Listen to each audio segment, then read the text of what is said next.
Hey guys, I just wanted to do a quick reaction video to UFC 205. I thought the card was insane. The rest of my family is sleeping right now, so I gotta be pretty quiet.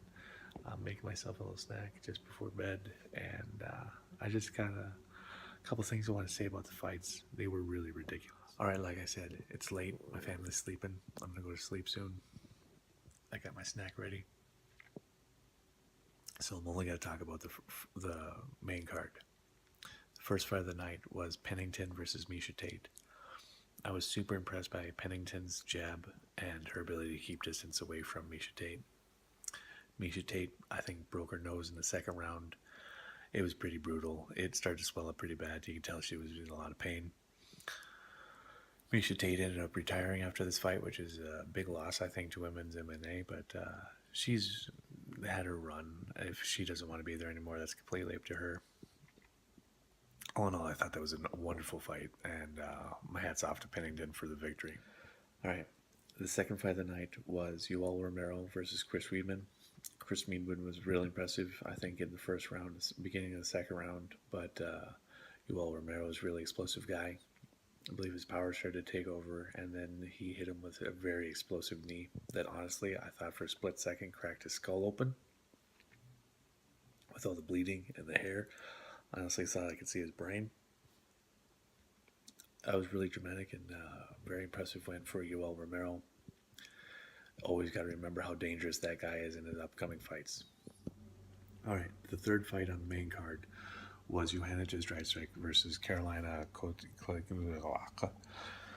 And honestly, I was really impressed by Carolina's toughness, her ability to stay in the fight. I thought Johanna really turned it on in the third, fourth, and fifth rounds and really was starting to shut her down.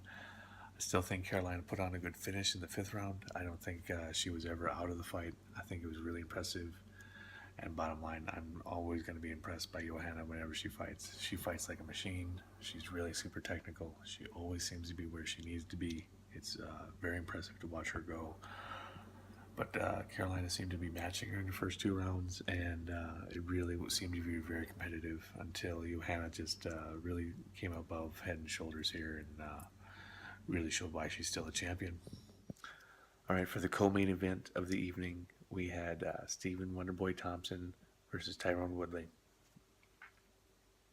Now, I thought this was a great fight. I thought this was a lot of back and forth. I honestly didn't know who won round 1, 3, or 5.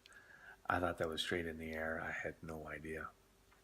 I thought it was really weird when they pulled Buffer out of the ring for the first time and they had him check the scores. I thought that was funny. And then when they sent Buffer up there and they read 47-47, 47-47, and then 48-46 and said majority decision, I literally just tweeted, I was like, majority draw? Because that's what that sounds like to me.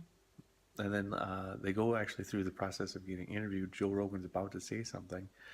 And then Dan Mergliotta interrupts him. They say they're going to re-announce everything.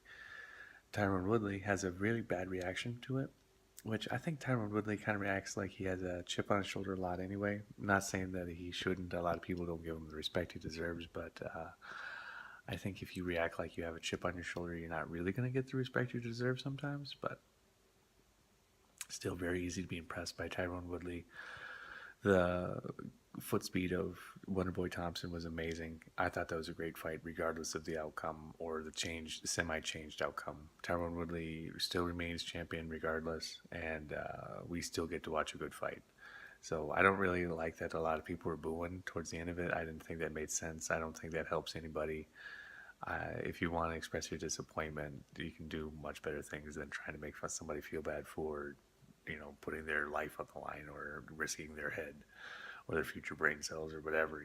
It's a lot these people are doing. I think you need to show them respect more.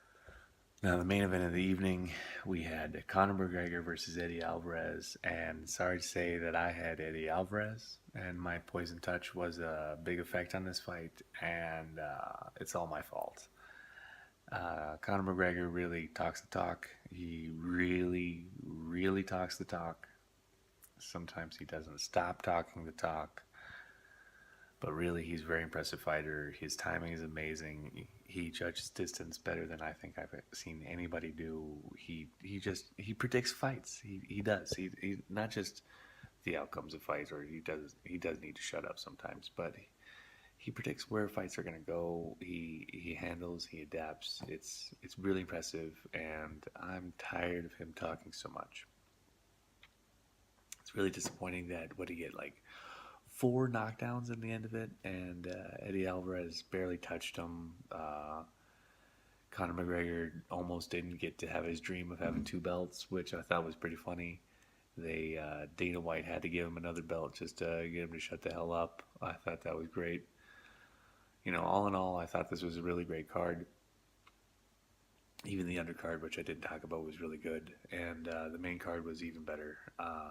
Misha Tate retires on a loss, so I think that's a mistake for her. I think she should stick around, and she's good enough to go out on a win and be remembered like that. Even though it doesn't really taint her career, she's done enough.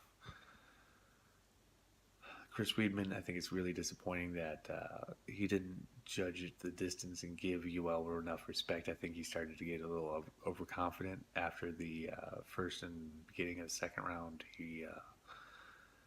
He got too confident in what he had already done, and it really came to bite him in the ass. Johanna, I actually thought she was going to win this fight handily. I was really impressed by Carolina's toughness. And like I said, Stephen Wonderboy Thompson, I had him winning, but didn't come out that way. It was a valiant effort on his part, and turns out Conor McGregor might just be the pound for pound best right now, and there's nothing about you can do to accept it. And like the Trump victory, all you can do is move on and see what you want to do with your life now. All right, that was my reaction to UFC 205. I thought it was a great card. I was putting a lot of pressure on myself trying to get a video out for my UFC 205 predictions, but I couldn't get it out in time. I just got ran busy with some other things. I was trying to do fitness videos too, and just ran behind and stuff. So I decided to do a reaction video as soon as I could and get that out quick. If you like the video, be sure to subscribe for more content and give the video a like. It'd be really cool. Have a great night.